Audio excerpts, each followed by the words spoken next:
Hey, Scott from Aristocob.com here. And Seth from SethMarkwood.com. Together, the three of us, we are Markwood Men's Breakfast Club. Welcome back once again, Boyd. Thanks. Good morning. Thank you. Good morning to you as well. And what are we smoking? Today we're smoking our last tobacco advent tobacco. This is Cornell and Deal Oak Alley from Po' Boy Jelly. Awesome. I am going to be smoking this in my Kraken Cobb Popeye pipe. So this is a Custom painted. pressed flake. It's a big old hump. Whoa.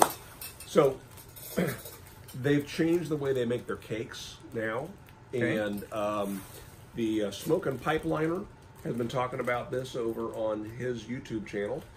That apparently what they've changed is the way that they are cutting their tobacco before they press it into these cakes. Okay. And he has smoked these tobaccos for years. And now that Cornell and Deal is owned by SmokeandPipes.com, Yes. that there's been a change.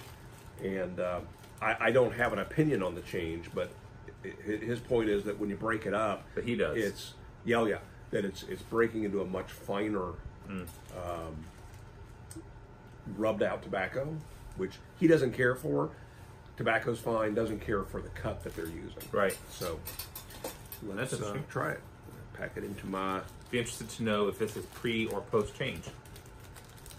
I think this is post change because this has broken down into some pretty fine cut tobacco here. But if it's pre-changed, then it would be really, really fine. Maybe so. If they've changed the cut. That's true. I think this is awfully fine. Look at that. I agree. Look at that. I agree. This is a fine cut. Very, very small pieces. So I wanted to bring you up to speed and you as well up to speed on a very simple, silly project that has been started by our buddy Boontar. I know him. Yes, you do. You know Boontar.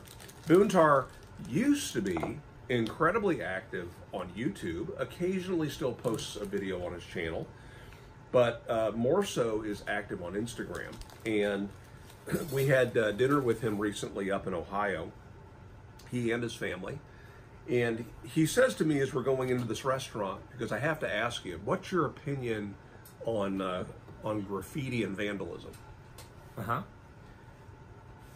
Usually a question that is that out of the blue, I would want to know why he's asking the question. And I would say, why are you asking? But I didn't. I just answered, I'm not a fan. I don't like it when people vandalize things. It creates a hassle for people, and I think it's rude, and I'm just not a fan. He goes, oh, that's a shame. And he pulls out of his pocket a Ziploc baggie. Did I already take it out? I did. A Ziploc baggie filled with self-sticking googly eyes. And he then points to the sign that's inside of the place, which was a buffalo, and it was a chicken wing place, and he had placed googly eyes on the buffalo's eyes. It was awesome. It looked just like the way it should have looked to begin with. He pulls out his phone and he starts scrolling through pictures of things where he's, over the last several weeks, has been sticking these googly eyes. And he goes, well, I was going to give you some, but since you feel so strongly... Now, wait a second. What kind of vandalism I'm talking about is permanent and rude and all that. Putting googly eyes on something that can easily just be popped right off, I think I'm okay with that. I think it's funny. And some of the funnier things, on changing tables, baby changing tables, they sometimes have this little baby, right? Yeah.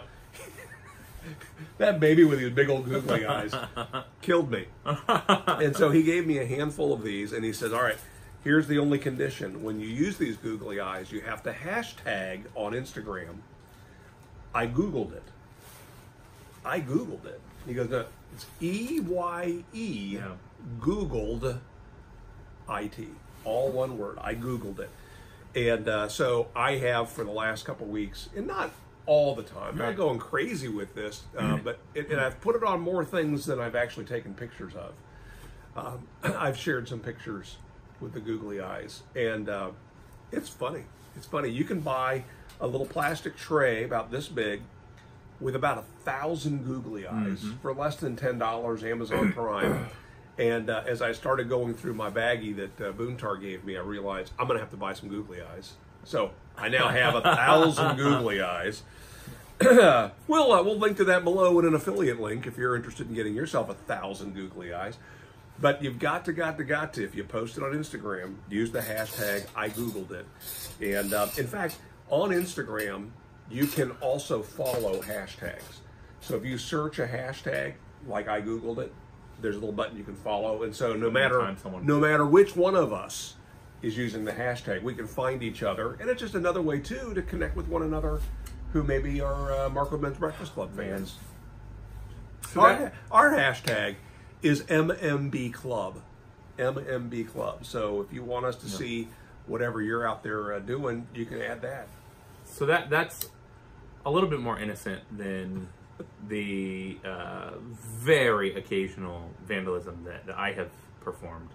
I bought for $5 100 stickers, medical stickers, that say "for rectal use only."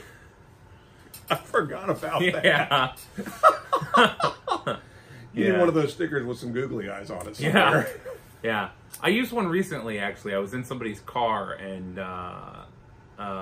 was about to get out of the car and left one on the gear shift. And turns out it was a rental car, and I don't think they took it off when they dropped it off at the rental company. So, whoops. Normally I use those. That's a hashtag that'll get you banned from the... Yeah. Normally I use those to mess with people I know. Although I have left one on a gas pump once. So, a little bit less appropriate than the googly eyes. How much were those? $5 for 100. You can get. They come in a roll, and so I keep it in my backpack with me at all times. Those are like the stickers that they would stick on a prescription. Like they're tiny, small, tiny blue. I used to keep them in my wallet, but I don't anymore. But yeah, they're tiny blue medical stickers that would go vertically on the bottle, and it says "for rectal use only," and it has a little. I think it has a picture of a butt on it as well. I think so. I think it's a little image. I'll take a picture and I'll try to post it in this video. I'll give you some googly eyes. That's all right. Deal. Deal. So that's a silly thing, but you're into something new. I am. This stuff is just blowing out of my pipe like crazy. It definitely is burning quickly, and so the fine cut for me is burning quickly. Is it problematic, you say? No, I didn't say problematic, but it is. I can see if they have changed this. See the sparks? Oh yeah. If this was changed from a thicker cut, I can see why someone might be upset with this. Yeah. The flavor is good, but the cut is doing funky things over there, and over here I'm down almost halfway. In just a very short time. It's burning very, very quick. For a cake, that is really surprising. Yeah. Because cakes, kind of like flakes, are typically usually dense and typically harder to light and stick with a long time. So,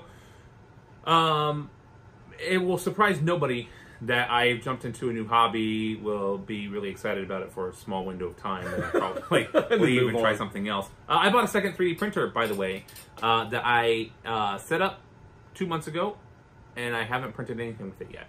So that... Because somebody's been asking, hey, when are we going to see... more forthcoming on that. But I discovered a video, rediscovered a channel. So a couple of years ago, I guess, I think you had posted a video or shared a video to, what is this, Gray Bailey? Well, it was Gray Bailey. Now it's George Bruno. George Bruno, okay. Was posting some videos on pipe smoking. Had posted a couple of good ones, and also he is a hairdresser who talks about masculinity and manhood, and has some really great videos that I had seen years ago. And years ago, he had a long, really white beard. He did a lot of videos on beard maintenance, beard oil. And then he shaved it off and talk about changing channel direction.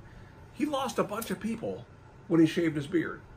Who would have thought that people were watching just because he had a large beard? That's gone. But his focus now, as you said, is more on masculinity, and he's I follow him on Twitter. On Twitter, a lot of his stuff has to do with basically surviving bad relationships. He has so many young men leaving comments, and people that I would suspect never had a dad in their life who are appreciating the direction that he's giving them. It's oftentimes R-rated content, but we're adults here smoking our pipes, so we can live with that. But I like him. I like his approach. Most of his video content I enjoy watching, and not unlike what we were talking about a week or so ago with about. I don't watch that many people that are only talking about the pipe and the tobacco they're smoking. I would say George's direction is very much, even if he is smoking a pipe. He did a live video feed on YouTube, and a lot of folks have been jumping into live, where on International Pipe Smoking Day. Yeah, one of our most watched videos was filmed where? Chicago Pipe Show. Chicago Pipe Show, live at the Chicago Pipe Show. That was an undertaking. It was tough. To make it was that tough. happen. My hat is off to those of you who are doing live videos, and especially if you're interacting with the audience, because that's a challenge to do. Keeping track of comments and things like that. But anyway, on International Pipe Smoking Day, he had hundreds of people jumping on, and I was there, and that was kind of fun. That's neat. So yeah, he's one of those guys that, like we talked, his audience probably suffers a little bit because he doesn't stick to one topic, but the topics he talks about still fit into generally a box, and the box being masculinity. I think Wrangler Star is one who does something similar, where you might have a tool video, the next day is a remodeling video, the next day is talking exercise, the next day is logging, all these things, but they all kind of fit into the same theme.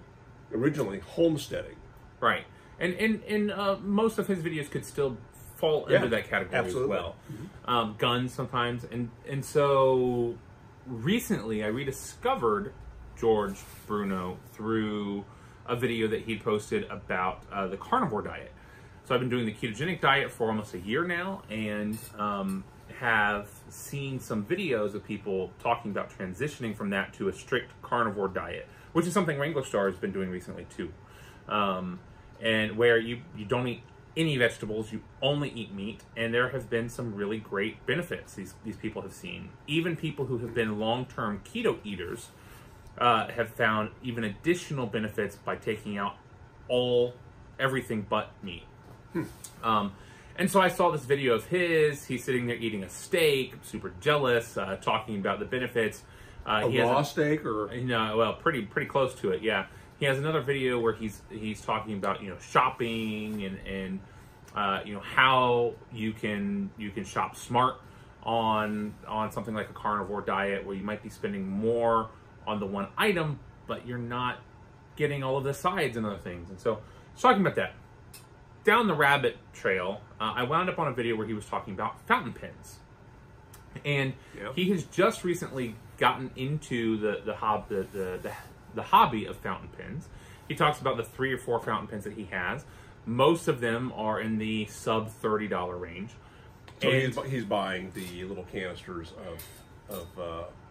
No, he's got some ink. No, he's filling. He's filling them. Some of them, yeah. So what he said really resonated with me, though. He said 2 things, 2 reasons why he's gotten into fountain pens. One, he wants to start writing letters to people, connecting to people through handwriting and through sending letters. And I like that idea. And then 2, his hope is that in writing with a fountain pen, that will help him be more intentional about his handwriting, and will help make his writing more legible. That really resonates with me because my handwriting is terrible. And so I did a lot of research, went into Reddit, looked at a bunch of different groups, watched some videos, and found that there is a couple of fountain pens that are in the less $30 range that people just rave about. That as a hobby, it can get very expensive, but the entry point, kind of like corncob pipes, that there's a general consensus that these 2 pens that you can purchase anybody would be lucky to have. They're a great go-to, even if you're using your $600 Mont Blanc pen. A lot of people revert back to these as a daily driver. Because of the rhodium-plated nib on it, or what is it that makes them? The nibs are really good. They're easy to maintain. They're just a quality pen and a quality for writing. And so I purchased one of these pens. So this is the Pilot Metropolitan. And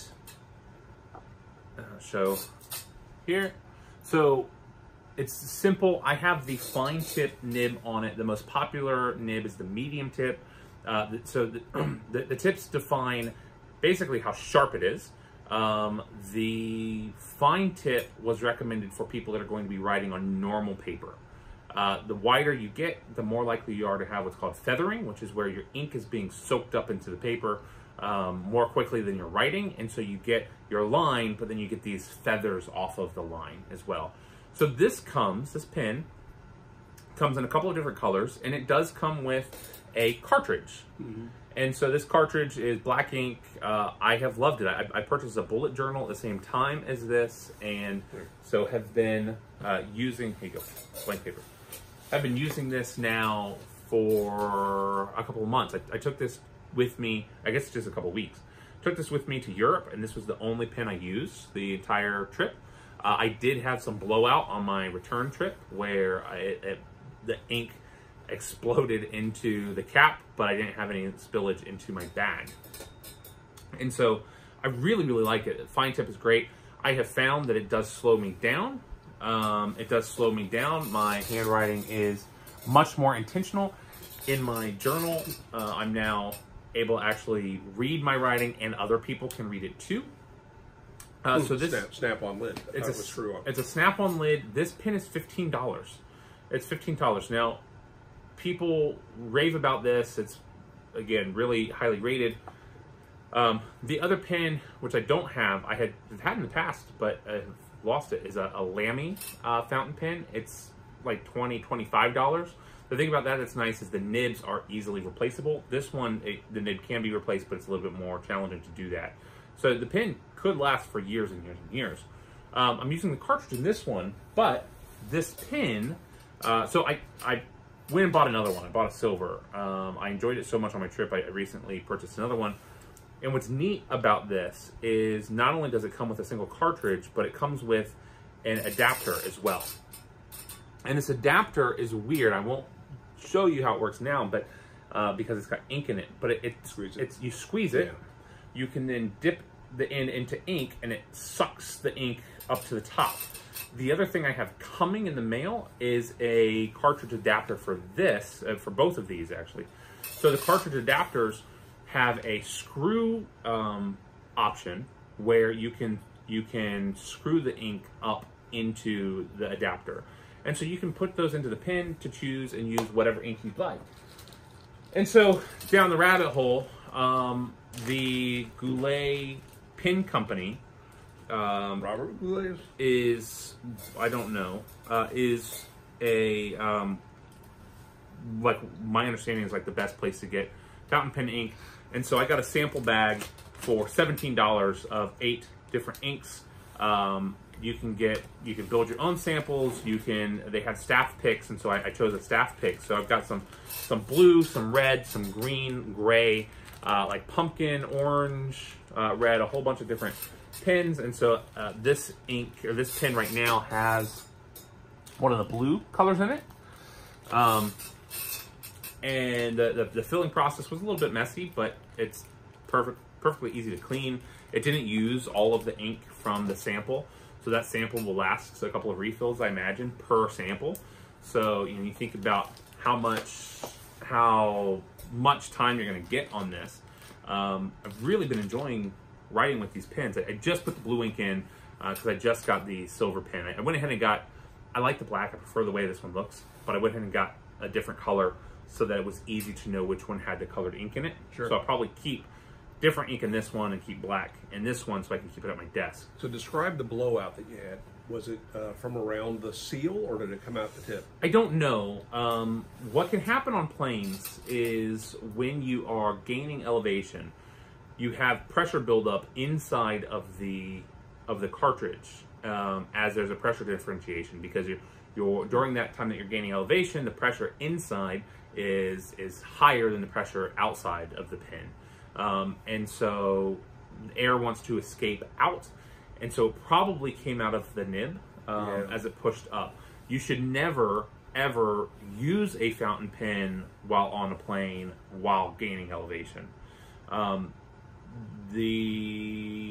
had this in my backpack. It was sitting there. I'd flown 2 planes that day. I think part of it was my cartridge was getting lower, so there was actually more air in the cartridge. And so one thing I saw is fill your cartridge up all the way before flying, and you shouldn't have that problem. But like I said, the blowout was completely contained inside of the lid. So when I opened it, this whole area was just covered in black ink, but it was easy. I rinsed it. It was easy to fix. No problem. So I used to carry a fountain pen. Did you? That was my go-to probably around the time you were born. But going back into high school, I got into calligraphy. And so I had several fountain pens, and I had some that had a very wide nib specifically for doing calligraphy. Yeah. And do you remember Grandpa Walt? Yes. And how this is an engineer who was left-handed. Left-handed and very particular about everything. Yes. And he would flip out if you touched anything that was his property. Yeah. And in particular, if you used his ballpoint pen, because you'll ruin it because you're right-handed. Well, one of the main reasons, not the main reasons, but the ballpoint pen became popular because it's universal. It's just a little ball bearing spinning around on the tip. But fountain pens, the nib does conform over time to your writing style, and if he had a fountain pen, he's right. You could we got a mosquito in here. Yeah, so you can already see. I've been using this one, the black one on the your left. It's hard to see, but if you look at the nibs, it is already conforming to my writing a little bit. You can see it's slightly off center. Yep. And that has to do with the pressure you apply, how you write. I don't write cursive, so I never really have, and so I'm just using this as I would any other standard ballpoint pen. Do you write cursive? No, could never. You? I haven't ever. I at this point would not know how to write half of the letters. Seriously. But the advantage, obviously, is you're not having to lift the pen, right? Which, with some fountain pens, you're getting those blobs and the bleeding and stuff as you're lifting and reapplying. Yeah, I think this one is fairly forgiving on that. I haven't had that issue yet. I've written now pages and pages and pages with it. Haven't had any issue at all, really. I do know that it does depend on the pen, on the nib you're using. I know that some of the nibs, there's a whole lot of research that goes into it. It is the sort of thing like with 3D printing or like a lot of the hobbies I feel myself drawn to, where in order to do it well, you need to do some research up front, because you could easily end up spending a lot of money and being dissatisfied with the outcome. Sure. So knowing going into it that it's going to take a little bit more work than you would naturally expect. So your average office supply store is going to have 2 fountain pens, right? They're going to have one that's they're going to have a cross, and they're going to have a pilot and a calligraphy set. They have a calligraphy set there with a bunch of nibs, and for the most part, they're all kind of garbage. Yes, and the inks are different. So apparently, you should never use calligraphy ink in a fountain pen because it'll mess it up. And same thing. There's another kind of ink too, an indelible type of ink that you shouldn't use either, because one is too watery and one is too sticky, and so you only want to use fountain pen ink. That's what I've been told. When I was selling back in the days at Shopsmith, I loved whipping that thing out because, back in those days, you sign on the dotted line, $3,000 purchase, it's not insignificant, and it felt kind of fun to hand somebody a fountain pen, and that also kind of sparked a conversation about that. But definitely does that. Traveling as I do now, no way am I bringing a fountain pen back into my life. Yeah. But I enjoyed it for a time. What I've liked about this, this is the one that I say this only because I've designated this as the black ink pen. What I have liked about it is having the cartridges. It's super. Look who's found my dark chocolate. Yeah, look at that. I was just about to get some dark chocolate out of the drawer here because I'm also starting to feel the nicotine, and our shop mouse has found my dark chocolate drawer. That's good for well, shoot. The nice thing about this, since I'm using cartridges in this one, is the cartridges are easy to carry extras of. So I bought a box of 12 cartridges for like $5 when I bought the pen, and so I've got those in my bag as well. We'll see. I'm traveling again soon, and so I plan to take it with me. We'll see if it blows out again, and if it does, maybe I won't take it on business trips. But it is nice to kind of have, and it does get some attention. I'm glad you're having that experience. It's fun. It's fun to master a new skill like that. Well, and especially, you know, as my handwriting improves, I do hope to integrate more handwritten thank you notes into my business work. You know, I know that there's power in that, but it's something that I've not done because it's kind of shameful. When you can barely write the words you have written, right? You don't want to send that to somebody else who is a potential business client. So I'm hoping that this will continue to improve my ability to write. Well, that's cool. What did you think of tobacco, by the way? I liked it. Also got a little bit of a buzz, and I burned through it really fast, really quickly. What do you think? It's stronger than I usually smoke, but Yeah. smoked fine. And again, I do have a buzz. I need to get some chocolate in me now. All right, we'll work on that. I think that's it for this week, though. Yeah, it's good. Wrap it up. Yeah, Love great. you, boy. Love you too. Thanks for sharing. Yeah. Next week we're gonna talk some business stuff, maybe. All right, cool. So- All right, make it a great week. We'll see you then. See ya. Oh, gotta get rid of the chocolate now.